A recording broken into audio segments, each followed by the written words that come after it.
जय श्रीमन्नारायण, जय महालक्ष्मी। मैं हूँ अर्चना तिवारी। स्वागत है आप सभी का मेरे चैनल ज्ञान की बात विद अर्चना चिंतामणि में। कैसे हैं आप सभी लोग, ये बताने के लिए कमेंट बॉक्स में जय श्रीमन्नारायण जरूर लिखिएगा। दोस्तों, आज की वीडियो में हम बात करेंगे निर्जला एकादशी व्रत कब है, एकादशी व्रत का महत्व क्या होता है, निर्जला एकादशी व्रत का महत्व क्या होता है, निर्जला एकादशी व्रत सर्वप्रथम किसने किया, निर्जला एकादशी व्रत के दिन क्या करें क्या नहीं करें, निर्जला एकादशी व्रत का पारण कब करें, पानी कब पिएं, अगर कोई बीमार है या गर्भवती कोई महिला है तो क्या करें क्या नहीं करें, इस व्रत को क्या पहली बार कर सकते हैं। तो दोस्तों, आप मेरे साथ मेरे वीडियो में अंत तक बने रहिएगा। एक छोटा सा प्रश्न छूट गया कि निर्जला एकादशी व्रत के दिन गुरुवार पड़ रहा है और व्रत करने के लिए एकादशी के पहले दिन बुधवार पड़ रहा है, तो क्या बाल धुल सकते हैं या नहीं धुल सकते हैं। तो कितने लोग एकादशी व्रत के दिन सर से स्नान करते हैं, तो क्या करना चाहिए नहीं करना चाहिए। तो सभी बातों को जानने के लिए आप मेरे साथ मेरे वीडियो में अंत तक जुड़े रहिएगा। वीडियो को पूरा वॉच करिएगा। वीडियो पसंद आए तो लाइक करके चैनल को सब्सक्राइब कर लीजिएगा।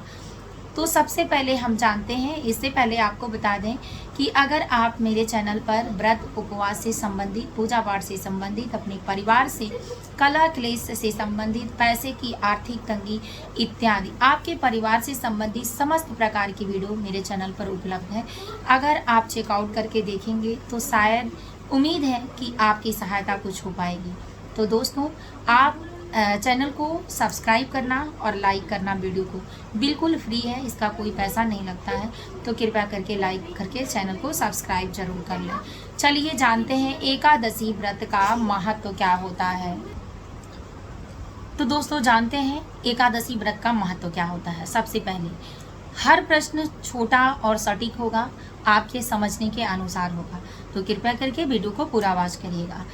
एकादशी व्रत करने का महत्व ये होता है कि आपके जीवन में संयमता बढ़ती रहती है, आपको मानसिक शांति मिलने लगती है, आपके कलह क्लेश जो आंतरिक होते हैं वो कटने लगते हैं। किसी के कहे से, किसी के सुनने से, किसी के समझने से, किसी को देने से, किसी के छीन लेने से क्या होता है नहीं होता है, यानी ना तो आपके अंदर लालच होता है, ना तो आपके अंदर क्रोध आता है, ना आपके अंदर हिंसा आती है, ना तो आपके अंदर अहंकार होता है। जो लोग एकादशी व्रत का महत्व समझते हैं और पूजा विधि नियम के अनुसार करते हैं, उनके जीवन में धर्म, अर्थ, काम, मोक्ष इन चारों पुरुषार्थों की सिद्धि प्राप्त हो जाती है। जो लोग एकादशी व्रत करते हैं उनके प्रारब्ध के सभी पाप नष्ट हो जाते हैं। पूर्व में यानी पूर्व के जितने पाप होंगे नष्ट हो जाएंगे। वर्तमान में चल रही प्रक्रिया आपको समझ में आने लगेगी, आपकी परेशानियां दूर होने लगेंगी, आपके अंदर संयम और क्षमता आने लगेगा, आपको दुनिया की हर रीति अच्छे से धीरे धीरे समझ में आने लगेगी। क्योंकि अगर आप विधि से करेंगे तो आध्यात्मिक शक्ति आपके अंदर जागृत होगी, आपका आज्ञा चक्र जागृत होगा, आपकी ज्ञानेंद्रियां जागृत होंगी और इससे आपके अंदर वो सारी सकारात्मक शक्तियाँ आएंगी जो एक साधु संत महात्मा में होते हैं। तो जब उनके गुण आप में आने लगेंगे तो उनके पास ना तो घर होता है ना परिवार होता है, वो पूरी दुनिया को अपना मानते हैं। उनके पास पीछे मुड़ने के लिए कोई माया नहीं होती, कोई विशेष ऐसी शक्ति नहीं होती, लेकिन वो अपनी आंतरिक दिव्य शक्ति को जगाकर अपने ऊर्जा में प्रवाहित होने लगते हैं और धीरे धीरे अपने कर्मों के द्वारा इसी जन्म में मोक्ष को प्राप्त कर लेते हैं। तो ठीक इसी तरह से एकादशी व्रत का महत्व होता है। जो व्यक्ति एकादशी व्रत करता है उसके जीवन से सभी विकार जो होते हैं, अहंकार, हिंसा, क्रोध, लोभ, मोह, लालच, ये समाप्त होने लगता है। व्यक्ति आजीवन जब तक अपनी उम्र के हिसाब से होता है जीवित रहता है, सुख को, आनंद को प्राप्त करता है, पूरे परिवार के प्यार को प्राप्त करता है। धीरे धीरे उसके उम्र के साथ उसकी जिम्मेदारियां भगवान से मिलने के कारण सही तरीके से पूरी होती हैं और ये जिम्मेदारियां धीरे धीरे व्यक्ति को अच्छे कर्मों के साथ मोक्ष की तरफ ले जाती हैं। भगवान श्री हरि के चरणों में लास्ट में स्थान प्राप्त कर लेता है और इसी जन्म में मोक्ष का प्राप्ति यानी भागीदार हो जाता है। तो उम्मीद है कि ये बातें आपको समझ में आ गई होंगी कि एकादशी व्रत का महत्व क्या होता है। अब दूसरा प्रश्न जानते हैं कि निर्जला एकादशी व्रत का महत्व क्या होता है। तो दोस्तों, निर्जला एकादशी व्रत सबसे पहले भीम जी ने किया था द्वापर युग में, और इसे भीमसेन एकादशी के नाम से भी जाना जाता है, भीमसेनी एकादशी के नाम से भी जाना जाता है, निर्जला व्रत एकादशी के नाम से भी जाना जाता है। इस व्रत को जेठ माह में यानी ज्येष्ठ माह में एकादशी शुक्ल पक्ष के एकादशी तिथि पर मनाई जाती है। इस एकादशी में जल और अन्न दोनों को ग्रहण करना नहीं बताया गया है, यानी शास्त्र के अनुसार अन्न और जल को ग्रहण करना वर्जित माना गया है। जो लोग निर्जला एकादशी का व्रत करते हैं वो एकादशियों में सर्वश्रेष्ठ एकादशी का व्रत करते हैं। इस एकादशी का व्रत करने से 12 महीने की जो एकादशी पड़ती है उस सभी एकादशियों का पुण्य फल जो प्राप्त होता है वो सिर्फ निर्जला एकादशी का व्रत करने से प्राप्त हो जाता है। जब भीम जी कोई व्रत नहीं कर पा रहे थे, बार बार उनको भूख प्यास लगने की वजह से परेशान होते थे, तब उनके गुरु ने उनको बताया कि उनके पापों का नाश कैसे किया जाएगा, कैसे उनके दुख और कष्ट कटेंगे, उनकी विपत्तियां कटेंगी, उनका परिवार अच्छा होगा, उनके धन वापस मिलेंगे, उनका समाज में मान सम्मान बढ़ेगा। तब उन्होंने ये अपने गुरु से कहा कि मैं रोज़ नहीं रह पाऊँगा, क्योंकि वो भूख और प्यास रोक नहीं पाते थे। इसलिए साल में कोई ऐसा व्रत हो कि जिसको करने से मैं पूरे साल के व्रत का उत्तम फल प्राप्त कर सकूं, तो गुरुदेव ऐसा कोई व्रत बताइए। तब उनके गुरुजी ने निर्जला एकादशी के बारे में बताया और निर्जला एकादशी का व्रत उन्होंने किया नियम विधि के द्वारा, और इस व्रत का पूरा फल उनको प्राप्त हुआ और उनको राजपाट उनका वापस मिला, समाज में मान सम्मान बढ़ा। आज ये निर्जला एकादशी उन्हीं के नाम से मनाई जाती है। पूर्ण फल प्राप्त होने से उन्होंने आजीवन सुख सौभाग्य को भोग कर लास्ट में श्री हरि चरणों में आस्थान प्राप्त किया। तो इसलिए कहते हैं सुबह का भूला शाम को घर आए, तो उसे भूला नहीं कहा जा सकता। तो ऐसे वो भूख प्यास नहीं रोक पा रहे थे, पर कोशिश किए तो उन्हें उत्तम फल की प्राप्ति मिली। तो इसीलिए निर्जला एकादशी व्रत जेठ माह में आता है, जिस माह में भूख से और प्यास से पेड़ पौधे सुलझ जाते हैं, जीव जंतु छुपने लगते हैं, आदमी बार बार पसीना और गर्मी होने की वजह से परेशान होता है। इस महीने में एकादशी व्रत सिर्फ एक निर्जला एकादशी व्रत करने से, अपने शरीर को थोड़ा कष्ट और पीड़ा देने से व्यक्ति उत्तम फल की प्राप्ति करता है।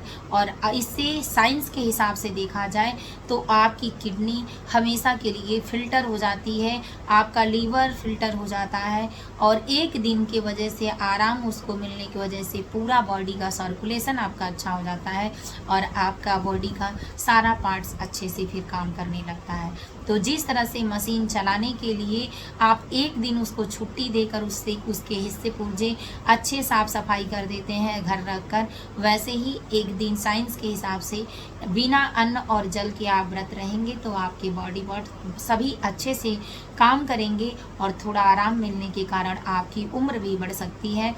आपकी किडनी और लीवर के एज बढ़ जाते हैं, जिससे आपके शरीर की ऊर्जा, आंतरिक ऊर्जा और बाहरी ऊर्जा दोनों प्रसन्न होने लगती है और आपका ऑरा अच्छा होने लगता है। व्यक्ति स्वस्थ रहता है और प्रसन्नचित्त होकर अपने सक्सेस के लिए काम करता है। तो उम्मीद है कि आप ये समझ चुके होंगे कि साइंस के हिसाब से निर्जला एकादशी का व्रत का महत्व क्या हुआ और शास्त्र आध्यात्मिक तरीके से क्या हुआ। अब जानते हैं कि ये तिथि की शुरुआत कब से हो रही है, 24 जून या 25 जून या 26 जून, किस दिन मनाई जाएगी निर्जला एकादशी। तो दोस्तों सबसे पहले तिथि को समझ लेते हैं। तो जेठ मास में पड़ने वाली एकादशी शुक्ल पक्ष की एकादशी के तिथि पर मनाई जाने वाली निर्जला एकादशी तिथि मनाई जाती है।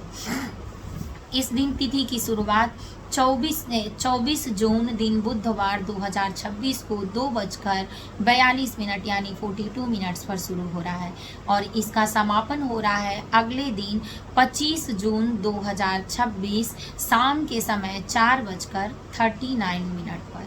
तो ऐसे में जो एकादशी व्रत हम करते हैं सनातन धर्म में, वो एकादशी युक्त द्वादशी होता है। ये नहीं कि 10वीं युक्त एकादशी नहीं, जो एकादशी युक्त द्वादशी होता है, यानी एकादशी से लगे द्वादशी मिलती है आपको, उसी दिन उत्तम फल की प्राप्ति होती है, वही व्रत हम लोग करते हैं। तो उदया तिथि के अनुसार हम लोग व्रत 25 जून 2026 दिन गुरुवार को करेंगे। गुरुवार का दिन भगवान विष्णु माँ लक्ष्मी को समर्पित है, तो इस दिन आपके और फल की प्राप्ति बढ़ जाएगी। तो उम्मीद है कि आप उस दिन अगर व्रत करेंगे तो आपके एक ही पूजा पाठ नियम में बहुत सारी विधियां और आपको फल की प्राप्ति होगी। तो चलिए जानते हैं कि दसवीं तिथि से करना क्या है। तो दसवीं तिथि आपकी मंगलवार को शुरू होगी। शाम को 5 बजे से पहले आप भोजन करें। भोजन में लहसुन, प्याज और चावल, बैंगन, मसूर की दाल वर्जित है, न करें। शुद्ध शाकाहारी, साफ सुथरा, बिना लहसुन, प्याज, मसूर की दाल और बैंगन मिलाए भोजन करें। भोजन में के बाद आप जल पी सकते हैं, लेकिन दोबारा भोजन न करें। सूर्योदय एकादशी के दिन ब्रह्म मुहूर्त सूर्योदय में उठें, फिर गंगा जल डालकर स्नान करें। अगर पवित्र तिथि नदी में आप स्नान करते हैं तो इस व्रत का और महत्व बढ़ जाता है। लेकिन अगर कारणवश किसी नहीं जा पाते हैं तो घर में खाली पात्र में जल भरें और इस जल से स्नान करें। शुद्ध साफ पीले रंग का वस्त्र पहने, क्योंकि भगवान विष्णु को पीला रंग पसंद है। याद रखें कि गुरुवार का दिन है, तो आप गंगा जी में पीले रंग की एक चिटकी हल्दी डालने से माँ लक्ष्मी और भगवान विष्णु की विशेष कृपा प्राप्त कर सकते हैं। तो गुप्त रूप से बिना किसी को बताए एक चिटकी हल्दी डालें, गंगा जल मिलाएं और स्नान करें। पीले रंग का वस्त्र पहने। अपने पूजा घर के मंदिर में पूजा करने के लिए साफ सफाई, उम्मीद है कि आप पहले से किए होंगे, तो साफ सफाई के साथ एक पीले रंग का चौकी लगाएं, वस्त्र बिछाएं पीले रंग का, उस पर भगवान विष्णु माँ लक्ष्मी की प्रतिमा स्थापित करें और धूप दीप नैवेद्य चढ़ाकर, दीपक जलाकर भगवान विष्णु के सहस्त्र नाम का पाठ या विष्णु के विष्णु चालीसा का पाठ, माँ लक्ष्मी के कनक धारा स्तोत्रम का पाठ, विष्णु सहस्त्र नाम का पाठ, विष्णु कवच का पाठ, इस तरह से आपको जो उत्तम लगे अपने समय के अनुसार, इच्छा के अनुसार, उस तरह से आप किसी भी पाठ को कर सकते हैं। अगर आप नहीं कर पाते हैं तो मंत्र का जाप करें। ओम नमो भगवते वासुदेवाय नमः या श्री कृष्णाय वासुदेवाय हरे परमात्मने प्रणतः क्लेशनाशाय गोविंदाय नमो नमः। इस मंत्र का जाप करें 108 बार, 111 बार, 116 बार, 1000 बार, चाहे जितना आप मंत्र उच्चारण करेंगे अपने इष्ट देवी देवता के नाम से या जिसका भी मंत्र लिए उसके नाम से या भगवान विष्णु के नाम से, आपको फल की प्राप्ति उतना ही मिलेगी। तो इस तरह से मंत्र का उच्चारण करें, फिर आप आरती करें, भोग लगाएं और पूरा दिन इस व्रत के संकल्प के साथ व्रत बने रहें। भगवान विष्णु की विशेष कृपा प्राप्त करें। दोपहर का जब समय हो तो दोपहर अभिजीत मुहूर्त में जब पारा तेजी से ऊपर चढ़ता है और प्यास कड़ी होती है उस समय, तो उस समय में अपने आत्मा को दुखी करके दूसरे के आत्मा को जब हम तृप्त करेंगे तो उस फल का कई गुना फल बढ़ जाएगा। तो याद रखें कि दान शाम से पहले यानी शाम को 5 बजे से पहले और दोपहर के 12 बजे के बाद आप दान जरूर देना, क्योंकि इसके बीच में एक खाली मटके में रखा हुआ जल में मीठा आप डाल दें। ऋतु फल इस समय आम, तरबूज, ककड़ी, खीरा इत्यादि चीज़ें पानी वाली आ रही हैं कि जिसको खाने से व्यक्ति स्वस्थ हो सकता है।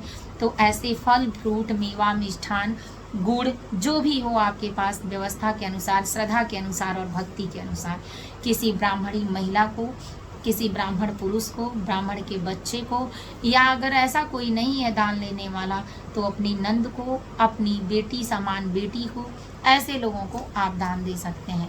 याद रखें कि बस ये दान आपके घर में नहीं होना चाहिए और आप खुद इसका इस्तेमाल चाहे अपने बच्चों को ही देकर बिल्कुल मत करें। तो इस तरह से दान करें। दान का विशेष महत्व है। एकादशी तिथि पर एक बार दान देने से और भगवान विष्णु को एक बार दंडवत प्रणाम करने से 10 अश्वमेघ यज्ञ के बराबर फल की प्राप्ति होती है। तो इस दिन दंडवत भगवान को प्रणाम करें जितना हो सके। ये भी एक याद रखें कि दंडवत प्रणाम सिर्फ पुरुष वर्ग ही करते हैं, महिला सिर्फ घुटने पर रख के भगवान को दंडवत प्रणाम करती है, क्योंकि महिलाओं का सम्मान भगवान स्वयं करते हैं। तो कभी भी दंडवत प्रणाम करने पर भगवान दुखी और लज्जित होते हैं। तो न करें। महिलाओं को घुटने पर बैठकर ही प्रणाम करना चाहिए और पुरुषों को कभी भी मंदिर में या घर पर दंडवत प्रणाम करना चाहिए। तो उम्मीद है कि आपको ये सारी जानकारी पसंद आई होगी। अब जानते हैं कि पारण कब है। तो पारण का समय जैसे आपने सुना कि 4:39 पर एकादशी समाप्त हो जा रहा है। तो कोई भी सनातन धर्म में व्रत होता है तो सूर्योदय से शुरू होता है और सूर्योदय के बाद ही समाप्त होता है। तो ऐसे में सूर्योदय के बाद समाप्त होने का समय 6 बजे के बाद और 8 बजे से पहले अच्छे शुभ मुहूर्त में आप पारण करें। पारण में भगवान की प्रार्थना करें, पूजा करें, शुद्ध साफ भोजन बनाएं और भोजन में पहले रोटी का सेवन करें, बाद में आप चावल प्रसाद की तरह लें। याद रखें कि एकादशी के दिन किन किन कार्यों को आपको नहीं करना है। तो पहला, इस दिन काले रंग के वस्त्र मत पहने। दूसरा, कलह क्लेश लड़ाई झगड़े न करें, आपके व्रत का पूर्ण क्षीण हो जाएगा, फल नहीं प्राप्त होगा। खुशी मन से व्रत रहें और व्रत का पूरा सौभाग्य प्राप्त करें। तीसरा, इस दिन किसी से लड़ाई झगड़े करना, किसी के मन को दुख पहुंचाना, कलह क्लेश करना, रोना आपके लिए नुकसानदायक है, तो बिल्कुल भी मत करें। चौथा, इस दिन लहसुन प्याज और मांस मदिरा का सेवन मत करें। और पांचवा, किसी को बुरा अपशब्द न कहें, कोई भी फूल पत्ती पेड़ पौधे इत्यादि ना काटें ना तो तोड़ें। ये नियम जरूर याद रखें। अब जानते हैं कि इस दिन क्या करना चाहिए। तो सुबह से शाम तक भजन कीर्तन अवश्य करना चाहिए, भजन जरूर गाना चाहिए, मंत्रों का जाप करना चाहिए। इस दिन जितना हो सके गौ सेवा, चींटे चींटियों की सेवा, कुत्तों की सेवा, ब्राह्मण की सेवा इत्यादि सेवा भाव जरूर रखना चाहिए। इस दिन दान पुण्य अच्छे से करना चाहिए। तो भगवान विष्णु की विशेष कृपा आपके परिवार पर, आप पर बनी रहती है। तो दोस्तों, उम्मीद है कि आप समझ चुके होंगे कि पारण कब करना है, तिथि की शुरुआत कब से हुई, कब समाप्त हुई और पूजा की विधि क्या है। तो पूजा की विधि में आप सारी विधि पता है आपको, मैं सब कुछ आपको बता चुकी हूँ। अब इससे संबंधित अगर कोई प्रश्न बाकी रह गए हैं जिसको नहीं मैं बता पाई हूँ किसी कारणवश, या ये कह लीजिए कि टाइम कम होने के कारण मैं पूरी कथा नहीं आपको सुना पाऊँगी, तो फिर मिलती हूँ नए वीडियो में नए ज्ञान के साथ। तब तक वीडियो यहीं करती हूँ। जय श्रीमन नारायण, जय महालक्ष्मी कमेंट बॉक्स में ज़रूर लिखिएगा।